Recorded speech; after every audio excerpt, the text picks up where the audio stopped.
প্রিয় মৎস্য খামারি ভাই ও বন্ধুরা, আসসালামু আলাইকুম। আজকে আপনাদের মাঝে ভিয়েতনামি শৈল মাছ নিয়ে কিছু গুরুত্বপূর্ণ আলোচনা করব। আপনারা সম্পূর্ণ ভিডিওটি লক্ষ্য করে দেখবেন। বিয়াস, এই ভিয়েতনামি শৈল মাছটি পুকুরে চাষ করতে হলে পুকুর ভালোভাবে প্রস্তুত করে নিতে হবে। যেমন 1 কেজি হারে চুন ব্যবহার করতে হবে, 1 কেজি টিএসপি সার, 1 কেজি ইউরিয়া সার ব্যবহার করতে হবে। তাহলে পুকুরটি মজুত হয়ে গেল। মজুত হওয়ার পরবর্তীতে আপনার পুকুরে পানি ঢোকাতে হবে। 3 থেকে 3.5 ফিট গভীরতায় পানি ঢোকাতে হবে। তারপরে প্রতি শতাংশে আপনি 300 থেকে 350 পিস ভিয়েতনামি শৈল মাছ চাষ করতে পারবেন। বিয়াস, আপনার স্ক্রিনে যে মাছটি দেখতে পাচ্ছেন এটি অরিজিনাল ভিয়েতনামি শৈল মাছের পোনা। এটি 1200 লাইনের ভিয়েতনামি শৈল মাছের পোনা। আপনার স্ক্রিনে লক্ষ্য করে দেখতে পাচ্ছেন এটি 1 থেকে 1.5 ইঞ্চি সাইজের ভিয়েতনামি শৈল মাছের পোনা।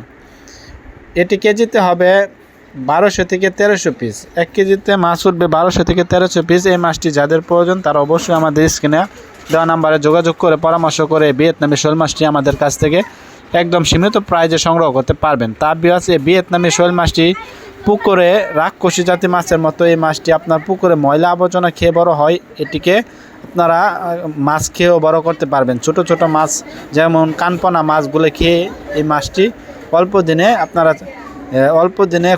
অল্প খরচে চাষ করে স্বাবলম্বী হতে পারবেন। এই মাছটিকে আপনারা কানপনা মাছ যদি খাওয়ায়ে বড় করতে চান তাহলে এই মাছটি অল্প দিনে অল্প খরচে চাষ করে স্বাবলম্বী হতে পারবেন। যাদের পুকুরে কানপনা আছে তারা এই মাছটি চাষ করে অল্প দিনে স্বাবলম্বী হবেন। বিয়াস, ভিয়েতনামি শৈল মাছটি এই মাছটি যদি চাষ করতে চান তো অবশ্যই আমাদের স্ক্রিনে নাম্বারে যোগাযোগ করে পরামর্শ করে এই মাছটি আমাদের কাছ থেকে বাংলাদেশে যে কোনো প্রান্তরে এই মাছটি আমরা হোম ডেলিভারি করে থাকি। বিয়াস, ভিয়েতনামি শৈল মাছের যে কোনো সাইজের পোনা আমাদের কাছ থেকে সংগ্রহ করতে পারবেন।